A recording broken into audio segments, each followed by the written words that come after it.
ठाण्यात इंधन दरवाढी विरोधात शिवसेना ठाकरे गट आक्रमक. राजन विचारे यांच्या माध्यमातून स्वाक्षरी मोहीम. इंधन दरवाढी विरोधात शिवसेना ठाकरे गट आक्रमक झाला असून ठाणे रेल्वे स्टेशन परिसरात हे आंदोलन करण्यात येत आहे.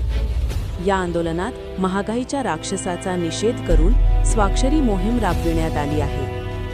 सरकारने नागरिकांना रेल्वे तिकिटात सूट द्यावी, एसटी प्रवासाच्या तिकीट दरात सूट द्यावी, जीएसटी आणि इन्कम टॅक्समध्ये सूट द्यावी, तसेच पेट्रोल डिझेलचे दर कमी करत इलेक्ट्रिक गाड्याच्या दरात कमी करावी, अशी मागणी शिवसेना ठाकरे गटाचे नेते राजन विचारे यांनी या आंदोलनाद्वारे केली आहे.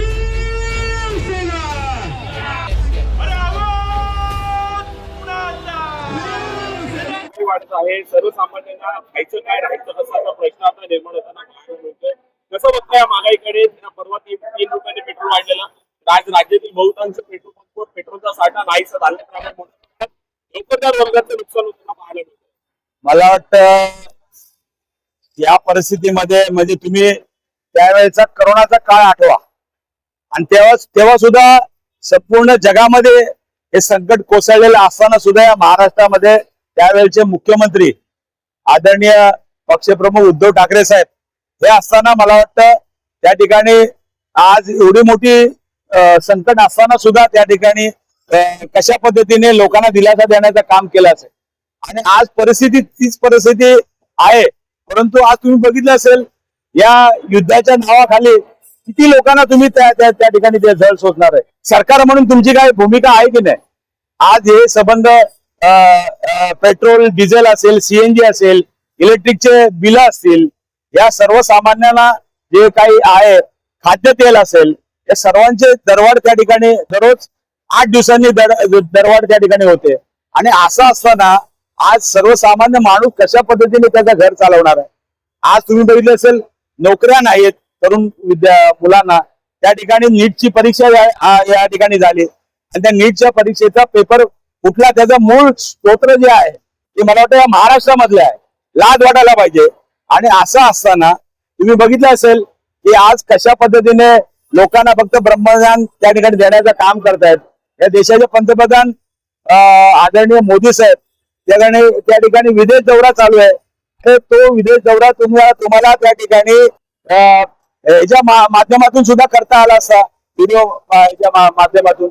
आणि असं असताना सुद्धा आज जी परिस्थिती या देशावरती निर्माण झालेली आहे आणि तुम्ही बघितलं असेल की आज लहान मुलं सुद्धा त्या ठिकाणी अत्याचारातून सुटलेली नाहीत. आज महिलांवरती अत्याचार होते. कालच कल्याणमध्ये त्या ठिकाणी झालंय. फास्ट ट्रॅक करणार. फास्ट ट्रॅक 3 वर्ष एखादी केस चालते त्या ठिकाणी. तुम्ही करता काय? सरकार म्हणून तुमची जिम्मेदारी आहे. तेव्हा गुन्हेगार मोकाट सुटलेले आहेत, त्यांना पोचण्याचं काम जनतेच्या पैशातून त्या ठिकाणी चालू आहे. आणि असं असताना आज तुम्ही सरकार म्हणून तुमची जी भूमिका आहे त्या ठिकाणी सर्वसामान्यांना दिलासा देण्याची नाहीये. आणि म्हणून मला वाटतं आज जनता त्या ठिकाणी आम्ही आज निषेध करण्यासाठी या ठिकाणी जमा झालेलो आहोत.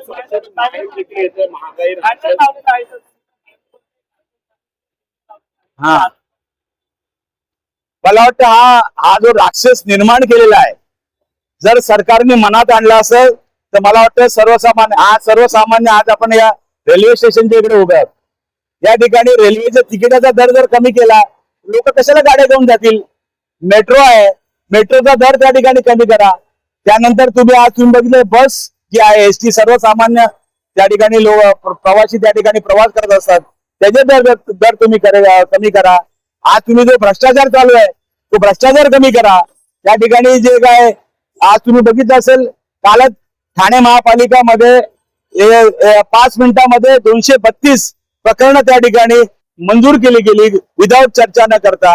जर अशा पद्धतीने जर काम करत असेल आणि त्याच्यावरती कोणाचाही त्या ठिकाणी निर्बंध नसेल, त्या ठिकाणी बीजेपीच्या सर्व मंडळींनी त्या ठिकाणी निषेध केला होता. आणि अशा परिस्थितीमध्ये आज मुंबई महापालिका असेल, इतर महापालिका असेल, फक्त लुटण्याचं साधन त्या ठिकाणी त्या लोकांनी निर्माण केलेलं आहे.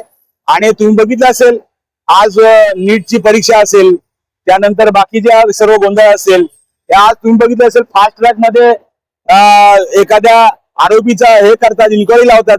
परंतु आज कुठले मला सांगा या ठाण्यातलं उरणचा हे बघा तुम्ही, याला अजूनही त्या ठिकाणी सजा झालेली नाही. आज बदलापूरचा असेल किंवा इतर सर्व असतील, या सर्व ठिकाणची जर तुम्ही बघितलं तर महाराष्ट्रातले फक्त फास्ट ट्रॅक हा गोंडस नाव त्या ठिकाणी वापर केलेला आहे, परंतु गुन्हेगार त्या ठिकाणी मोकाट आहेत.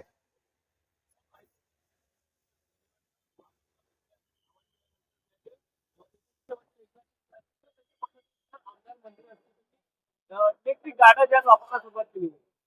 मला वाटतं इलेक्ट्रिकच्या गाड्या जरी वापरल्या, काही लोक टेस्ला वापरतात, आज काही लोक इलेक्ट्रिक गाड्या घ्याल. अरे तुमच्याकडे पैसे आहेत रे, पण सर्वसामान्य जनतेला तुम्ही आज भिकारी करून ठेवलेला आहे.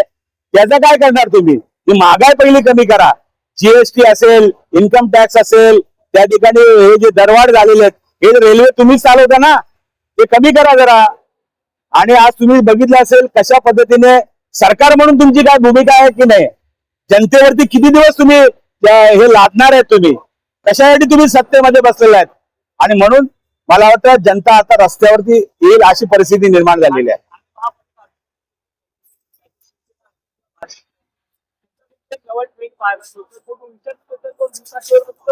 मला ही स्टंटबाजी मला वाटतं फक्त फोटो नसावी. त्या ठिकाणी खऱ्या अर्थाने जर तुम्ही केलं पाहिजे तर पहिलं लोकप्रतिनिधीपासून सुरुवात केली पाहिजे आणि नुसता एक दिवसाकरता हा नसावा. परंतु तुमच्या हातात आहे ना सरकार म्हणून तुम्ही रेल्वेचे दर कमी करू शकता, त्या ठिकाणी जीएसटीचा हे करू शकता, इन्कम टॅक्स करू शकता, त्या ठिकाणी तुम्ही जर एसटीचं जे आहे भाडेवाढ केलेलं आहे ते कमी करू शकता. सर्वसामान्याला दिलासा देणारे तीच तर साधनं आहेत आणि ते तुम्ही करत नाही आणि नुसतं स्वतः फक्त शोबाजी करायची. मला वाटतं जनता आता खपून घेणार नाही.